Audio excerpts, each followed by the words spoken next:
अस्सलाम वालेकुम, मैं हूं किरण फातिमा कोरू कंसल्टेंट्स की तरफ से और आप देख रहे हैं दी क्रेडिबल एडवाइस। और आज हमारे साथ मौजूद हैं सर एहसन। अस्सलाम वालेकुम सर, वालेकुम कैसे हैं आप? अस्सलाम, कैसी हैं आप? ठीक ठाक हैं? अल्हम्दुलिल्लाह। तो हमने काफ़ी इमिग्रेशन के बारे में बात की है, जर्मनी जॉब सीकर वीज़ा के हवाले से बात की है, कनाडा के हवाले से बात की है। आज हमारा थोड़ा सा डिफरेंट टॉपिक है, जी हाँ। वो है यूएसए का। USA, Germany, Australia, different countries के स्टूडेंट वीज़ा के हवाले से आज हम बात करेंगे। जी हाँ। तो सर हमें स्टूडेंट वीज़ा के बारे में इन जनरल थोड़ा सा बताएं। सही। आप कहाँ पढ़ना चाहती हैं बताइए? Where do you want to study? अगर मैं अपनी प्रेफरेंस बताऊं तो मैं जर्मनी की तरफ जाऊंगी। क्यों जर्मनी क्यों जाएंगे आप? जर्मनी में एक तो फ्री एजुकेशन ऑफर की जाती है, उसके अलावा एम्प्लॉयमेंट की वहाँ पर अपॉर्चुनिटीज़ बहुत होती हैं। जो भी स्टूडेंट्स आते हैं वो स्टडी के साथ साथ एम्प्लॉयमेंट में भी वो अपॉर्चुनिटी ऑब्वियसली वो ढूंढते हैं, क्योंकि उनको अपने एक्सपेंसेस बेयर करने होते हैं, अपने स्टडी के एक्सपेंसेस बेयर करने होते हैं। तो जर्मनी मेरी प्रेफरेंस रहेगी। बिल्कुल सही कहा आपने, Germany is a very good choice. देखें, दे आर पहले तो डिसाइड करना होगा कि आप किस बैकग्राउंड से हैं, आप क्या तबीयत है आपकी, आप क्या मिजाज है आपका, आप वेदर आप स्कॉलरशिप में आप जाना चाहते हैं क्योंकि फाइनेंशियल बैकग्राउंड की वजह से आप ऐसा कर रहे हैं, या आप पसंद करते हैं जर्मनी को। क्योंकि जर्मनी ज़्यादातर एक जो मिडिल क्लास लोग होते हैं वो ज़्यादा उनकी ऑब्टेन करते हैं। उसकी वजह बड़ी सिंपल है, क्योंकि जर्मनी जो है फ्री एजुकेशन आपको देता है, और पेड एजुकेशन वहाँ पर होती है लेकिन बहुत कम पेड एजुकेशन होती है। स्टेट यूनिवर्सिटीज़ बहुत हैं जहाँ पर आप फ्री पढ़ सकते हैं, and you can have a free education. और उसके बाद आपको सिर्फ जर्मनी नहीं है, इसके अलावा इटली भी है। Italy is one of those country जो कि फ्री पढ़ाता है आपको। इसके अलावा ऑस्ट्रिया एक ऐसी कंट्री है जो कि फ्री एजुकेशन होती है वहाँ पर, you know can have a lot of stuff free in terms of it. लेकिन इटली में क्या होता है, सिर्फ एक ही इनटेक होता है, और ऑस्ट्रिया में भी ज़्यादातर जो इनटेक जिसमें एडमिशन आते हैं वो एक ही होता है, वो विंटर इनटेक होता है सितंबर की तरफ। बहरहाल अब देखिए, लेकिन यूरोप में भी ऐसी बहुत सारी कंट्रीज़ हैं जहाँ पर पेड एजुकेशन होती है। हम बात करें पोलैंड की, हंगरी की, नीदरलैंड की, माल्टा की, यू नो बेशुमार ऐसी कंट्रीज़ हैं जहाँ पर पेड एजुकेशन होती है। इसके अलावा अगर हम बात करें मुख्तलिफ़ कंट्रीज़ जिसमें ऑस्ट्रेलिया है, कनाडा है, न्यूजीलैंड है और यूएसए है, ये पेड एजुकेशन होती है, और यहाँ पर फीसिस थोड़ी as compare to European country थोड़ी ज़्यादा होती हैं। ज़ाहिर है इनका इस कंट्रीज़ का अपना बैकग्राउंड है। आप कहाँ पढ़ना चाहेंगे अगर आपको मौका मिले किरण? ऑस्ट्रेलिया या कनाडा या यूएसए में? सर यूएसए को मैं प्रेफर करूंगी, क्योंकि यूएसए को प्रेफर करेंगे बिल्कुल। आप, क्यों? क्योंकि अभी अगर हमने कुछ रिसर्च की है यूएसए स्टूडेंट वीज़ा जी की जी। तरफ से, तो उसमें हमें काफ़ी, अगर हम एक्सपेंसेस के लिहाज से कहें तो बहुत चीपेस्ट यूनिवर्सिटीज़ ऑफर कर रही हैं। लाइक जी। वो $7,500 से स्टार्ट हो रही हैं और जी हाँ, जी हाँ। $15,000 तक जा रही हैं। एब्सोल्युटली तो एब्सोल्युटली। अगर फाइनेंशियल बैकग्राउंड से देखा जाए तो मैं ऑब्वियसली यूएसए को यूएस कंसीडर को चूज़ करूंगी। करेंगी। एक और वजह है किरण जिसकी वजह से हमें यूएस को चूज़ करना चाहिए स्टूडेंट वीज़े के हवाले से, और हमें यू नो प्रेफरेंस देना चाहिए as compare to Canada, New Zealand और Australia to USA student visa. क्या इसकी एक और वजह बताइए क्या है? क्या वजह है सर, आप बताएं। इसकी वजह यह है कि वीज़ा रेशो, देखिए जो अगर हम पिछले, क्योंकि हम इस इंडस्ट्री से हैं तो हम इस पर बड़ी रिसर्च करते हैं, तो जो वीज़ा रेशो मैंने देखा या मैंने रिसर्च करी या देखने में आया, उस हवाले से मैं बोलूँगा कि बिल्कुल USA is probably the one of those countries जहाँ पर उसका वीज़ा रेशो भी बहुत अच्छा मिला as compare to Canada, Australia, New Zealand. अच्छा, दूसरी अच्छी बात क्या है देखिए यूएसए में किरण, कि अगर आपने इंटरमीडिएट आपने किया है, अगर आप 12 जमातें पास हैं, तो आम तौर पे क्या होता है कि आपको पहले फाउंडेशन प्रोग्राम करना पड़ता है। ये एक सिलसिला होता है, जो लोग वाकिफ़ हैं उनके लिए अच्छी बात है, जो कि ना वाकिफ़ हैं इस हवाले से तो उनके लिए एक इन्फॉर्मेटिव बात है। ये है कि अगर आप यूएसए जाना चाहते हैं इंटरमीडिएट के बाद, तो आपको स्ट्रेट 3 साल की डिग्री मिल सकती है और आपको इसके बीच में कोई फाउंडेशन प्रोग्राम नहीं होगा। एक और अच्छी बात यह है कि यूएसए अगर पढ़ना है इंटरमीडिएट करने के बाद आपने, तो इसके बहुत सारे बेनिफिट्स हैं कि आपको स्कॉलरशिप मिल सकती है, आपकी परसेंटेज अगर अच्छी है तो। देखिए, इन जनरल मैं बताऊं आपको कि यूएसए की जो एजुकेशन या पढ़ाई आप समझ लीजिए वो तकरीबन $15,000 से लेके $30,000 समटाइम $35,000 तक उसकी फीसेस होती हैं एनुअली, जिसमें अगर आप अच्छे स्टूडेंट हैं तो आपको अप टू 50% का स्कॉलरशिप मिल सकती है।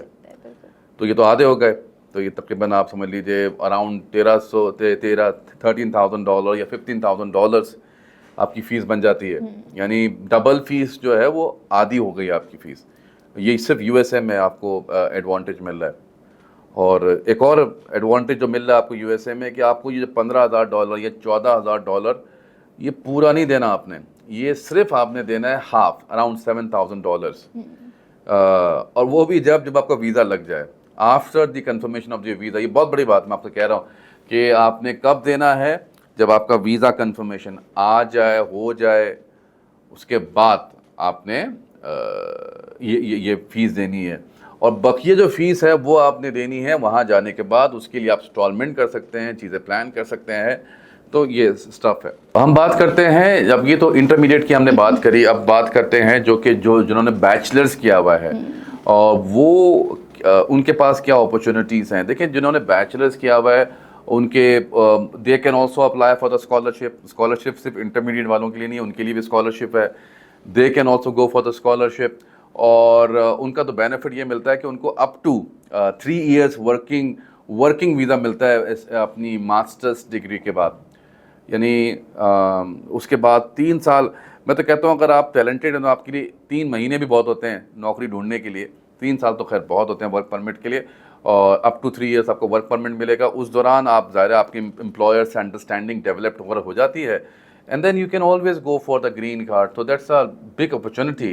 इन पर्टिकुलर अगर हम बात करें यूएसए की, तो फ़ीस स्ट्रक्चर भी बड़ा मुनासिब है उनका। और और फीस स्ट्रक्चर की मैंने बात करी। इसके अलावा मैंने बताया आपको कि आपको वर्क परमिट मिलता है अप टू 3 years का। तो बहुत सारे फ़ायदे हैं। अच्छा, फील्ड्स भी होती हैं कुछ स्टूडेंट्स की। कुछ लोग जो हैं वो इंजीनियरिंग की तरफ अपनी प्रेफरेंस दिखाते हैं, कुछ लोग होते हैं जो मेडिकल की तरफ दिखाते हैं। तो इस फील्ड के हिसाब से भी क्या कोई कंट्री ये चूज़ कर सकते हैं? लाइक जर्मनी में अगर हम देखें तो इंजीनियर्स की बहुत डिमांड है। तो इस तरह कौन सी उन्हें फील्ड्स के अकॉर्डिंग कौन सी कंट्रीज चूज़ करनी चाहिए? ये बड़ी सिंपल लॉजिक है इसके हवाले से। देखें, अगर आपको दुनिया का कोई भी प्रोग्राम आपको ऑफ़र कर रहा है, मिसाल के तौर पे ऑस्ट्रेलिया में या कनाडा में या यूएसए में आपको एक डिग्री पढ़ाई जा रही है, उस डिग्री की वहाँ पर डिमांड है, जब भी तो आपको पढ़ाई जा रही है, वरना आपको पढ़ाते ही नहीं। तो ये मुझे इसमें कोई दो बातें नहीं है कि ज़ाहिर जो बूम कर रही है इंडस्ट्री वो हमेशा से आईटी इंजीनियरिंग बैकग्राउंड की करती हैं। लेकिन मैं हमेशा कहता हूँ कि मैं कभी भी जो मैनेजमेंट के बैकग्राउंड के लोग होते हैं, मैं उनसे बोलता हूँ कि देखिए, there is no it's not that only the engineers are settle down in other country, you can also settle down. आपके अंदर वो स्पार्क होना चाहिए, आपके अंदर वो you have to be very smart. देख, you should know what you are doing. मतलब आपके आने वाले, मिसाल के तौर पे जब हम आज हम ऑफिस आए तो हमें पता था कि हमने पॉडकास्ट करनी है। We knew that we need to do a podcast. तो इस तरह के आप डेली बेसिस पे चीज़ें स्केड्यूल करते हैं अपनी, तो सोचिए मंथली बेसिस भी लोग करते हैं, ईयरली बेसिस पे भी करते हैं। तो वहाँ पर तो आप पढ़ने जा रहे हैं। जब आप पढ़ने जा रहे हैं तो यू शुड एग्जैक्टली नो कि why are you going there, what are the things that you need to obtain, what you gonna do after the studies। ऐसे नहीं है कि बस मैंने पाकिस्तान से बाहर निकलना है। पाकिस्तान से बाहर ऐसे निकलना कोई फ़ायदा नहीं है। until you have the whole program in your hand, you exactly know what to do, what not to do। otherwise I don't think so कोई भी कंट्री हो तो आप सक्सेसफुल होंगे। हर कंट्री के लिए आपको प्लान बना के जाएंगे तो there always been employers are there, अगर वो कंट्री उसको पढ़ा रही है उस स्पेसिफिक वाली। तो आजकल इतना क्यों लोग इतने पैशनेट हैं लाइक अब्रॉड जाकर पढ़ने के लिए या पाकिस्तान छोड़ने के लिए, क्यों इतने पैशनेट हैं? देखिए, ये पैशनेट तो लोग इसलिए है कि वो अनफॉर्चुनेट है कि हमारे मुल्क का जो एजुकेशन का सिस्टम है और जो यहाँ पर अपॉर्चुनिटीज़ हैं वो उस लेवल की आपको नहीं मिल पाती जिस तरह आपको मिलना चाहिए। कोई भी इंसान अपनी कंट्री को छोड़ना नहीं चाहता खुद से जानबूझ के। अनफॉर्चुनेट है कि लोग जाते हैं। ज़ाहिर जैसे अगर हम बात करें कनाडा की, ऑस्ट्रेलिया की, तो बहुत ही आपको आटे में नमक के बराबर लोग होंगे जो कि ट्रैवल करते हैं अपनी कंट्री से। Mostly they stay their own country because they have enough opportunities. तो it's very simple, they are not getting the desire opportunity और they are not getting the desire safety for their self and for their family. बाहर ज़ाहिर है इसलिए passionate है क्योंकि बाहर उनको सबसे बड़ी बुनियादी जो इंसाफ मिलता है, उनको इक्वल राइट्स जो मिलते हैं, बड़े इंपॉर्टेंट बात है। इक्वल राइट्स बड़े इंपॉर्टेंट हैं। इक्वल राइट्स बहुत ज़िंदगी के लिए बड़े इंपॉर्टेंट है, वो मिलते हैं उनको सबसे पहले तो। फिर जब उनकी डिग्री कंप्लीट होती है तो उनको एजुकेशन वर्क परमिट मिलते हैं, अपॉर्चुनिटीज़ मिलती हैं अच्छी, उनको सराहा जाता है, उनकी सारी जो फैसिलिटीज़ जिसकी वो तमन्ना करते हैं, डिज़ायर करते हैं, वो उनको मिलती है। और वो अपनी फिर उनकी कोशिश होती है कि अपनी फैमिली को भी फिर वो पुल अप करें, अपने भाई अगर बहन भाइयों को, छोटे बड़े बहन भाइयों को, वालदैन तक को वो पुल अप करते हैं अपने। और सही, क्योंकि जहाँ आपको अच्छी ज़िंदगी दी जा रही है आपको वहाँ पर ऑप्टेन करना चाहिए, जहाँ आपको सेफ्टी नज़र आ रही है वो शुड गो फॉर दैट। बिल्कुल। और मुझे बताएं, स्टूडेंट वीज़ा के अलावा और कौन कौन से ऑप्शंस हैं यहाँ से लोग जो बाहर जा सकें, कौन कौन सी कैटेगरीज के थ्रू वो जा सकते हैं? देखिए बहुत सारे कैटेगरीज़ हैं जिसके ज़रिए वो ट्रैवल कर सकते हैं। Again as an just a message to the Pakistani अवाम के, देखें कोई कुछ भी करें लेकिन करें लेजिटिमेट चीज़ों पे अपना ध्यान डालें। जो आपको बहुत सारे लोग शॉर्टकट्स देते हैं, there is no shortcuts in life, you have to work harder Kiran to achieve your goals, there is no magic in life. अक्सर लोग समझते हैं कि अरे वो कैसे सक्सेसफुल हो गया, उसका बैकग्राउंड नहीं देखते, वो कितनी मेहनत उसने की, कितनी रातों को वो जागा है, कितनी मेहनत उसने करी है, तो कितना कुछ उसने देखा है, दे डोंट सी दैट। तो ये बड़ा इंपॉर्टेंट है कि आप जो भी करें ज़िंदगी में, आप हार्ड वर्क करके आपको अचीव होता है चीज़ों को। There is no shortcut in life as I said. तो जो भी आपको ये बोले कि मैं आपको वहाँ भिजा दूंगा, यहाँ भिजा दूंगा, आप असाइलम ले लें, विजिट वीज़ा पे चले जाएँ, देयर इज़ नो शॉर्टकट। तो यू नीड टू गो। अब अपने आप को, अपनी लाइफ को, अपनी फैमिली को रिस्क में न डालें प्लीज़, फॉर गॉड से। There are only 3 ways, the legitimate ways. एक तो हम बात कर ही रहे हैं स्टूडेंट वीज़े की, एक हम बात कर रहे हैं वर्क परमिट की, और एक हम बात कर रहे हैं स्किल्ड इमिग्रेशन की। या तो आपको कोई नौकरी आ जाती है बाहर से, आप चले जाते हैं, या तो आप स्किल्ड इमिग्रेशन पॉइंट्स बेस पे जाते हैं बाहर, या आप स्टूडेंट वीज़े पे जाते हैं। 3 तरीके हैं लेजिटिमेट तरीके। चौथा भी है, बिजनेस इमिग्रेशन जा रहे हैं, लेकिन बहुत कम लोग हुए हैं जिनके पास इतने पैसे होते हैं जो कि दूसरी कंट्री में लगा के अपने आप को, आपको फाइनेंशियली बहुत स्ट्रांग होना चाहिए। तो ये सिलसिला है इसमें। तो ये these are the basic stuff basically. तो बहुत सारे लोग होते हैं जो इमिग्रेशन के लिए एलिजिबल तो होते हैं, बट सक्सेस रेशो की वजह से वो कहते हैं कि हम स्टूडेंट वीज़ा की तरफ जाना जो है वो प्रेफर करेंगे। तो क्या इमिग्रेशन का सक्सेस रेशो वाकई में इतना कम है? देखिए, इमिग्रेशन का सक्सेस रेशो बिल्कुल कम नहीं है, आपकी असेसमेंट गलत हो सकती है। ये बड़ा अनफॉर्चुनेट है कि हमारे पाकिस्तान में का जो कंसल्टेंसी का जो एक डिपार्टमेंट है, वो आपको उतनी ऑनेस्ट ओपिनियन नहीं दे पाते, और वो just to get the person enroll they do it. But अल्हम्दुलिल्लाह we are the by far the better consultant. और हम तो देखिए आपको क्लियर कट बताते हैं कि आपकी एलिजिबिलिटी ये बन रही है, ये नहीं बन रही। और आप खुद भी इतने काबिल होना चाहिए कि आपको पता होना चाहिए कि भाई ये जो बंदा या बंदी मुझे बता रही है बात सच है।